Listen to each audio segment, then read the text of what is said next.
हमारे सामने यहाँ पे एक सवाल लिखा हुआ है कि 9 मार्कर की कीमत $13.5 है, तो 7 मार्कर की कीमत क्या होगी?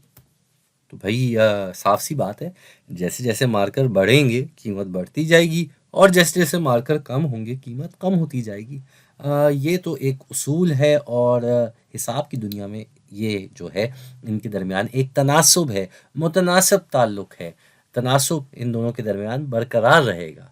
तो इसको हिसाब में कैसे हम हल कर सकते हैं? भाई एक तरफ तो हम ये पहली सूरत लिख देते हैं कि 9 और ये तनासुब का निशान लगा के 13.5 और इसी तरीके से हमें पता करना है कि सात मार्कर की क्या कीमत होगी। तो वो कीमत हमें नहीं पता, इसलिए हमने यहाँ ये अंग्रेजी का हरूफ एक्स लिख दिया है इसकी नुमाइंदगी करने के लिए। तो हल इसको ऐसे करेंगे भाई, तनासुब जो है इसको हम कसर में भी लिख सकते हैं। तो यहाँ हमने 9 लिख दिया, नीचे हमने 13.5 लिख दिया और इसी तरीके से हमने बराबरी का निशान लगा दिया और बराबरी के निशान के बाद अब हम ये लिख देंगे, जैसे ऊपर 9 मार्कर लिखा हुआ था तो यहाँ ऊपर 7 मार्कर आ गया। इधर इसकी कीमत नीचे लिखी हुई थी, यहाँ भी इसकी कीमत नीचे लिख दी जाएगी। और क्योंकि ये मुतनासिब ताल्लुक था तो ये दोनों तनासब आपस में बराबर है। अब हमें इसको हल करना है, तो इसको हल करने के लिए हम क्या करते हैं, हम पहले इस कसर को अपने मुनफरद रूप में ले आते हैं। मुनफरद रूप में लाने से पहले हम ये अशारिये का निशान जो है इसको हम हटाएंगे, इसको हम इधर आगे ले जाएंगे तो ये इधर आ जाएगा और इसकी वजह से हमें ऊपर भी इसको इसके हिसाब से सिफर लगाना होगा। हो क्या रहा है, दरअसल हम जो है इन दोनों को 10 से ज़र्ब कर रहे हैं जी। तो 10 से ज़र्ब करते हैं ऊपर भी और नीचे भी। तो ऊपर अगर हम इसको 10 से ज़र्ब करेंगे और नीचे भी इसे हम 10 से ज़र्ब करेंगे तो ऊपर तो ये 9 से 90 हो जाएगा और नीचे जो है ये आशारिया एक निशान आगे चला जाएगा तो 90/135 हो जाएगा।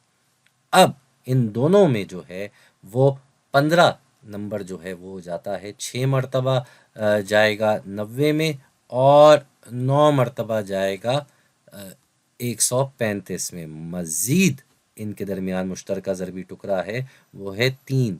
तो 3 6 में जाता है 2 मरतबा और 9 में जाता है 3 मरतबा। यानी कि अब हमारी कसर क्या हो जाएगी, 2/3। और ये किसके बराबर है, ये अभी तक इसी के बराबर है। अभी तक ये 60/x के बराबर है, 60/x के ही बराबर है। तो होगा क्या, हम इस x को यहाँ से इस तरफ भेजते हैं तो ये इससे ज़र्ब होके 2x बन जाएगा और इधर दूसरी तरफ क्या होगा, 3 7 की तरफ जाके ज़र्ब हो जाएगा तो 3/7, 3/7 जो है वो 21 बनता है। बटा 7 नहीं, 22/7, 3/7। खैर, अब इस 2 को हम नीचे भेज देंगे इससे तकसीम करने के लिए, तो हमारे पास अब जो जवाब आ जाएगा वो हो जाएगा 21/2 जो कि 10.5 के बराबर होता है। 10.5 यानी कि 7 मार्कर की कीमत होगी 10.5 रुपये। ठीक है जी, ये हो गया हमारा फाइनल जवाब। अब एक और ऐसा सवाल करके देखते हैं भाई। यहाँ हमें बताया जा रहा है कि 4 सेब की कीमत 50 रुपये है, तो 6 सेब की कीमत कितनी होगी। फिर से वही चीज़ भाई, 4 सेब हैं तो उसके आगे 50 रुपये लग रहे हैं भाई, 7 सेब के आगे 50 रुपये लग रहे हैं और 6 सेब की कीमत हमें पता करनी है तो इसके आगे हम x लिख देते हैं। फिर से वही चीज़, जैसे सेब बढ़ेंगे वैसे कीमत बढ़ेगी, जैसे सेब कम होंगे वैसे कीमत कम होगी। और इनको हम कसर के रूप में भी लिख सकते हैं, तो हम एक तरफ लिख देते हैं भाई 4/50। बल्कि इस बार जो है हम उल्टा काम करते हैं, हम 50/4 लिखते हैं। हम अपनी ज़िंदगी आसान करें ना भाई। इसकी वजह ये है कि हम चाहते हैं कि भाई ये जो x है ये ऊपर आए, ये नीचे क्यों जा रहा है कसर में, इसको ऐसे ऊपर लिख देते हैं। तो बात तो वही है ना, हमने कीमत ऊपर लिख दी है दोनों तरफ और सेब की मिकदार नीचे लिख दी है। दूसरे तरीके में भी कोई हर्ज नहीं था, एक ही जवाब आना था। दोनों तरीके अपनी जगह सही हैं, ये मुझे आसान लगता है करना। तो खैर इसीलिए हमने इसको ऊपर ले आए। अब इनको हम ज़रा हल करते हैं। ये अपने मुनफरिद रूप में ले आते हैं। 50 और 4 दोनों जफ्त अदद नंबर है, यानी कि दोनों दो के पारों में आते हैं। 2 50 में जाता है 25 मरतबा और 4 में जाता है 2 मरतबा, यानी कि अब ये हो गया 25/2। और ये किसके बराबर है? ये बराबरी का निशान हम सफ़ेद रंग में लिख देते हैं। ठीक है जी, ये किसके बराबर है? ये x/6 के बराबर है।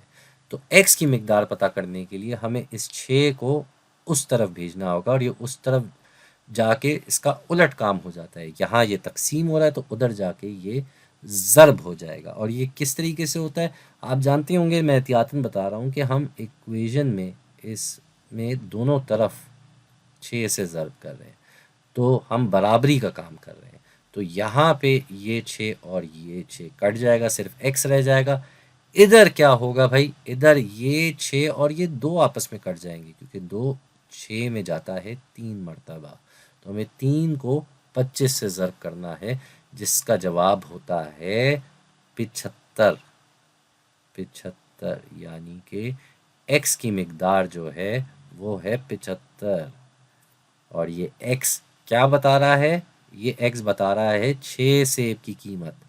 6 सेब की कीमत है 75 रुपये। और ये हमारा जवाब आ गया। मेरे ख्याल से जाने से पहले एक और सवाल कर लेते हैं। यहाँ लिखा हुआ है कि 5 लोगों के लिए केक बनाने में 2 अंडे इस्तेमाल होते हैं, तो 15 लोगों के लिए केक बनाने में कितने अंडे इस्तेमाल होंगे? ठीक है जी, पहले यहाँ जो हमारे पास तनासुब है वो 5 लोग दिए हुए हैं, 2 अंडे बताए हुए हैं, तो 5 लोग और उसके आगे हमने लिख दिए 2 अंडे। दूसरी तरफ हमें बताया हुआ है कि 5 के बजाय अब 15 लोग हैं, लेकिन अंडे हमें नहीं पता, हमें पता करना है कितने अंडे लगेंगे। इसको हम कसर के तौर पे लिख देते हैं भाई। यहाँ हो जाएगा 2/5 और ये किसके बराबर है भाई? ये है बराबर x/15 के। ठीक है जी, तो अब हम देखते हैं कि इस x की मिकदार क्या होनी चाहिए। हम फिर से वही काम कर सकते हैं, इस 15 को वहाँ भेज सकते हैं, यहाँ तकसीम हो रहा है तो वहाँ जाके ज़र्ब हो जाएगा और हमारा जवाब आ जाएगा। लेकिन एक और भी तरीका है, वो भी करके देखते हैं। तो पहले तो हम वही काम करते हैं जो हमने अब तक किया। हम दोनों तरफ इक्वेशन में 15 से ज़र्ब कर देंगे। इधर भी हमने 15 लिख दिया और यहाँ भी हम 15 लिख देते हैं। तो इधर जो है ये 15 और ये 15 पूरे के पूरे कट जाएंगे, सिर्फ x रह जाएगा। और यहाँ पे ये 5 इस 15 से तकसीम होगा, मतलब 15 को हम 5 से तकसीम करेंगे तो 15 में 5 जाता है 3 मरतबा, और फिर 2 और 3 आपस में ज़र्ब होंगे, जिसके बाद हमारा जवाब आ जाएगा 6। 2 और 3 आपस में ज़र्ब होते हैं तो जवाब आता है 6। और ये है हमारे x की मिकदार। एक और तरीका इसको हल करने का ये था कि हम सीधा सीधा इन दोनों तनासुब को देखते और ये देखते कि ये 5 15 बना है, तो उसी हिसाब से ये 2 x बनेगा। तो 5 15 कैसे बनता है? ज़र्ब अगर इसको हम 3 से करते हैं तो ये 15 बन जाता है। और ये मुतनासिब ताल्लुक़ है, यानी कि यही ताल्लुक़ बरकरार रहेगा, यानी कि यहाँ भी हम इसको 3 से ज़र्ब करके x की मिकदार निकाल सकते हैं और वो x की मिकदार इस तरीके से आ जाती है 6। तो ये भी एक तरीका है, सही है। तो यहाँ भी हमारा जवाब आ रहा है 6 अंडे। 6 अंडे, और ये है हमारा फाइनल जवाब।